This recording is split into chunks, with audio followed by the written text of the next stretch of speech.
Albert Einstein once said, everybody's a genius. But if you judge a fish by its ability to climb a tree, it will live its whole life believing that it is stupid. Ladies and gentlemen of the jury, today on trial we have modern day schooling. Glad you could come. Not only does he make fish climb trees, but also makes them climb down and do a 10-mile run. Tell me, school, are you proud of the things you've done? Turning millions of people into robots, do you find that fun? Do you realize how many kids relate to that fish? Swimming upstream in class, never finding their gifts, thinking they are stupid, believing they are useless? Well, the time has come, no more excuses. I call school to the stand and accuse him of killing creativity, individuality, and being intellectually abusive. He's an ancient institution that has outlived his usage. So, Your Honor, this concludes my opening statement, and if I may present the evidence of my case, I will prove it. Proceed. Exhibit A. Here's a modern day phone. Recognize it? Here's a phone from 150 years ago. Big difference, right? Stay with me. Here's a car from today, and here's a car from 150 years ago. Big difference, right? Well, get this. Here's a classroom of today, and here's a class we used 150 years ago. Now ain't that a shame? In literally more than a century, nothing has changed. Yet you claim to prepare students for the future? But with evidence like that, I must ask, do you prepare students for the future or the past? I did a background check on you and let the record show that you were made to train people to work in factories, which explains why you put students in straight rows, nice and neat, tell them sit still, raise your hand if you want to speak, give them a short break to eat, and for 8 hours a day, tell them what to think. Oh, and make them compete to get an A. A letter which determines product quality, hence grade A of meat. I get it. Back then, times were different. We all have a past. I myself am no Gandhi. But today, we don't need to make robot zombies. The world has progressed. And now we need people who think creatively, innovatively, critically, independently, with the ability to connect. See, every scientist will tell you that no two brains are the same. And every parent with 2 or more children will confirm that claim.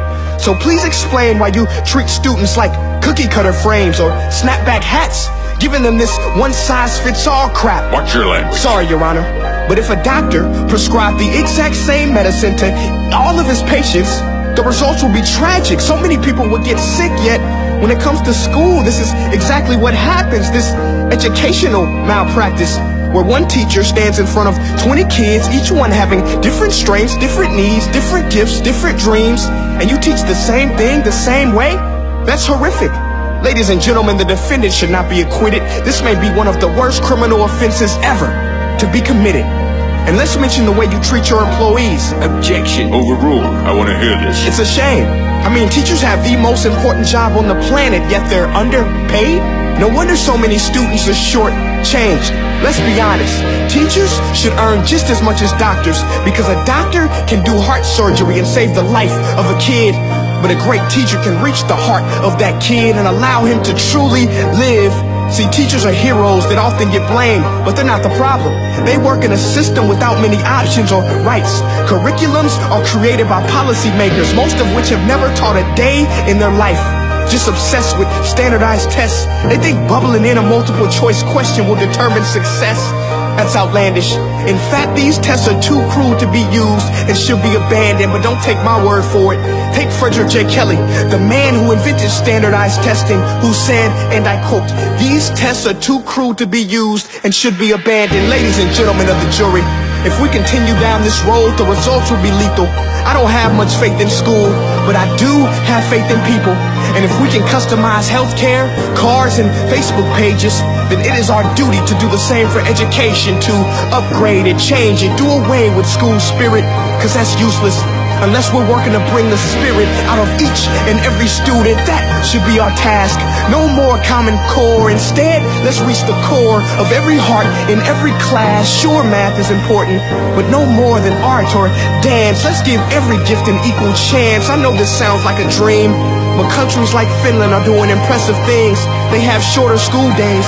Teachers make a decent wage. Homework is non-existent, and they focus on collaboration instead of competition. But here's the kicker, boys and girls. Their educational system outperforms every other country in the world. Other places like Singapore are succeeding rapidly. Schools like Montessori, programs like Khan Academy. There is no single solution, but let's get moving. Because while students may be 20% of our population, they are 100% of our future.